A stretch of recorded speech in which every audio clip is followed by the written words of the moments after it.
Hay un experimento de fumadores que dejó perplejos a los investigadores durante años, porque no encajaba con ninguna teoría clásica sobre el abandono de hábitos. Cuando se les preguntaba a exfumadores por qué habían dejado de fumar, casi todos daban la misma respuesta, pero no la que uno esperaría escuchar. No decían, dejé de comprar cigarrillos ni reduje la cantidad poco a poco. Decían, casi textualmente, yo ya no soy fumador. No describían una acción que habían dejado de hacer, describían una identidad que habían dejado de ser. Y esa diferencia, que parece casi un detalle del lenguaje, resultó ser el núcleo de uno de los descubrimientos más importantes de la psicología del comportamiento moderna. El cambio verdadero y sostenido casi nunca empieza por lo que haces, empieza por quién crees que eres. Para entender por qué esto es tan poderoso, hay que separar dos formas completamente distintas de intentar transformar una vida. La primera, la que casi todos intentamos primero, se llama cambio basado en resultados. Quiero bajar 10 kilos, quiero ganar más dinero, quiero un título universitario. Todos estos objetivos apuntan hacia afuera, hacia una meta que se puede medir con un número o una fotografía. La segunda forma se llama cambio basado en identidad y funciona al revés. En lugar de perseguir un resultado, la persona construye primero una nueva forma de verse a sí misma y el resultado aparece después, casi como una consecuencia automática de esa identidad. No es quiero correr una maratón, es soy una persona que corre todos los días, sin importar el clima. La diferencia puede sonar sutil, pero la evidencia acumulada durante décadas de investigación en psicología social sugiere que es, literalmente, la diferencia entre un cambio que dura semanas y uno que dura toda una vida. El psicólogo social Peter Goldwitzer, de la Universidad de Nueva York, dedicó buena parte de su carrera a estudiar cómo las personas forman y mantienen sus objetivos, y una de sus conclusiones más citadas es que los comportamientos alineados con la identidad personal tienden a mantenerse mucho más tiempo que los comportamientos motivados únicamente por un resultado externo, porque una vez que algo se convierte en parte de cómo te ves a ti mismo, dejar de hacerlo genera una sensación de incoherencia interna que el cerebro tiende a evitar activamente. Existe un nombre formal para esta incomodidad, disonancia cognitiva, un concepto propuesto por el psicólogo Leon Festinger en 1957, que describe la tensión mental que sentimos cuando nuestras acciones contradicen nuestras creencias sobre nosotros mismos. Si te consideras una persona ordenada, pero tu habitación está hecha un desastre, sientes una incomodidad interna que te empuja a corregir esa contradicción. Aquí está la clave. Si logras instalar una identidad nueva y positiva antes de que el resultado exista, tu propio cerebro empieza a trabajar para que tus acciones coincidan con esa identidad,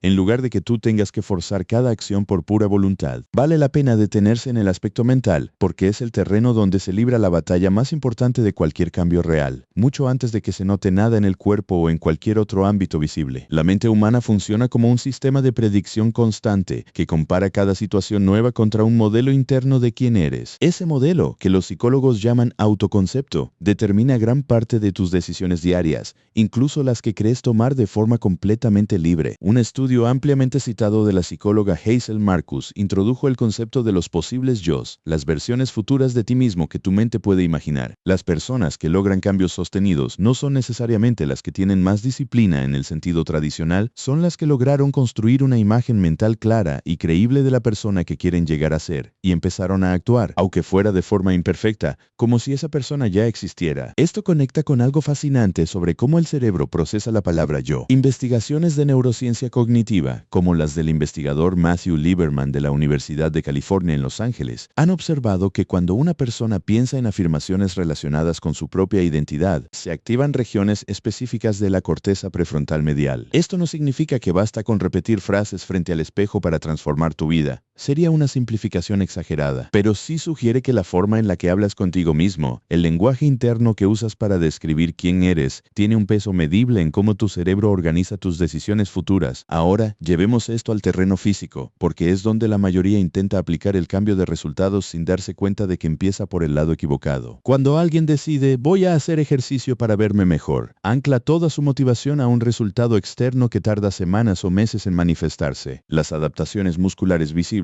generalmente tardan entre 4 y 8 semanas en notarse, dependiendo de factores individuales. 8 semanas es tiempo suficiente para que la mayoría abandone si su único combustible es quiero verme distinto. En cambio, cuando la persona se dice a sí misma soy alguien que entrena, el refuerzo ya no depende del espejo. Depende de si fue o no fue a entrenar hoy, algo confirmable en minutos, no en meses. Cada sesión se convierte en una prueba de identidad, no en una apuesta a resultados futuros e inciertos. Esto tiene una base biológica relacionada con la dopamina, un neurotransmisor frecuentemente mal entendido como la molécula del placer, cuando en realidad, según investigaciones del neurocientífico Wolfram Schultz, está más relacionada con la anticipación y el refuerzo de comportamientos. Cuando una acción se asocia repetidamente con una recompensa, aunque sea pequeña, como la satisfacción de decir, hice lo que dije que iba a hacer, el sistema dopaminérgico refuerza ese circuito. El cambio basado en identidad genera recompensas diarias, casi instantáneas. El cambio basado únicamente en resultados obliga a esperar semanas para sentir cualquier recompensa, y ese es un diseño casi perfecto para el fracaso. Pero el cuerpo es solo una parte de la ecuación. Está también el ámbito emocional, donde el cambio de identidad juega un papel todavía más profundo. Estudios del psicólogo James Gross, de la Universidad de Stanford,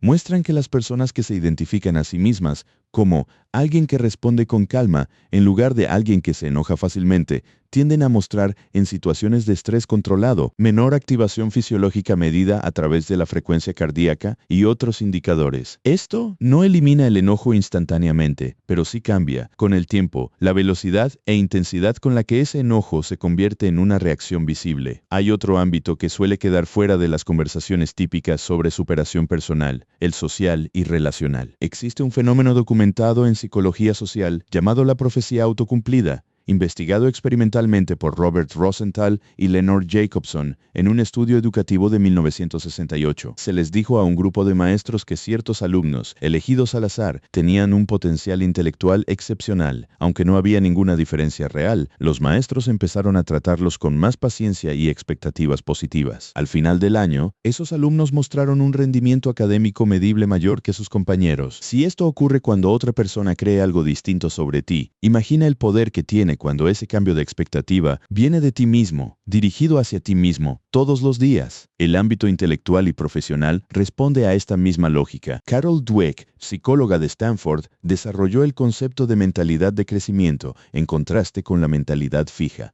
Las personas con mentalidad fija creen que la inteligencia es un rasgo estático. Las personas con mentalidad de crecimiento creen que puede desarrollarse con esfuerzo. Según sus estudios, las personas con mentalidad de crecimiento tienden a persistir más frente a tareas difíciles y a interpretar el fracaso como información útil, en lugar de una sentencia sobre su valor. Vale mencionar que algunos intentos de replicar estos efectos en entornos escolares mostraron resultados mixtos y existe debate académico sobre el tamaño real del efecto. Aún así, la idea central, que la forma en que te describes frente a tus propias capacidades influye en tu comportamiento frente al desafío, sigue teniendo respaldo consistente. Ahora bien, ¿cómo se construye una identidad nueva sin caer en el autoengaño? La identidad no se construye por afirmación pura, se construye por evidencia acumulada, generada a través de pequeñas acciones repetidas. El autor James Clear describe este proceso con una metáfora útil. Cada vez que realizas una acción alineada con la identidad que quieres construir, estás depositando un voto a favor de esa identidad. Un solo voto no define una elección, pero votos acumulados durante semanas y meses sí terminan definiendo,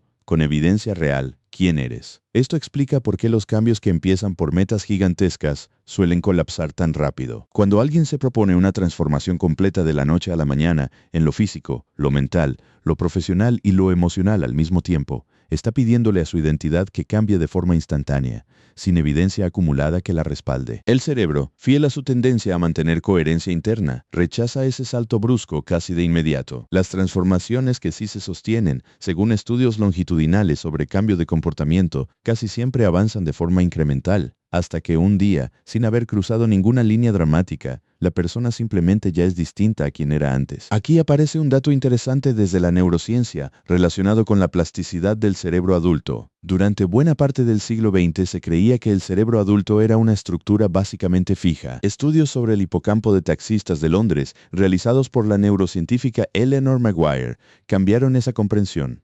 Los taxistas deben memorizar un mapa extraordinariamente complejo de miles de calles, un entrenamiento que toma años. Las resonancias magnéticas mostraron que estos taxistas presentaban un hipocampo posterior significativamente más desarrollado que la población general, correlacionado directamente con los años de experiencia. El cerebro había cambiado físicamente como consecuencia de una práctica sostenida. Traducido a la idea central de este video, cada vez que repites una acción alineada con la persona que quieres ser, no solo generas evidencia psicológica de una nueva identidad, estás moldeando, en un sentido literal, la estructura de tu propio cerebro. Y esto nos lleva de vuelta al punto de partida, a los fumadores que dejaron de fumar no porque contaran los cigarrillos que ya no compraban, sino porque en algún momento dejaron de verse a sí mismos como fumadores. El cambio de comportamiento fue la consecuencia visible de un cambio invisible que ocurrió primero en la forma en que se describían a sí mismos. Esto no significa que cambiar de identidad sea sencillo o automático. Requiere acción repetida, evidencia acumulada y paciencia frente a un proceso que, como vimos con el cuerpo o con el hipocampo de los taxistas, avanza más lento de lo que a cualquiera le gustaría. Pero también significa que la pregunta correcta para empezar cualquier transformación real, física, mental, emocional o social, probablemente nunca fue ¿qué resultado quiero lograr? La pregunta correcta, la que parece sostener el cambio a largo plazo según décadas de evidencia en psicología y neurociencia, es mucho más simple y, a la vez,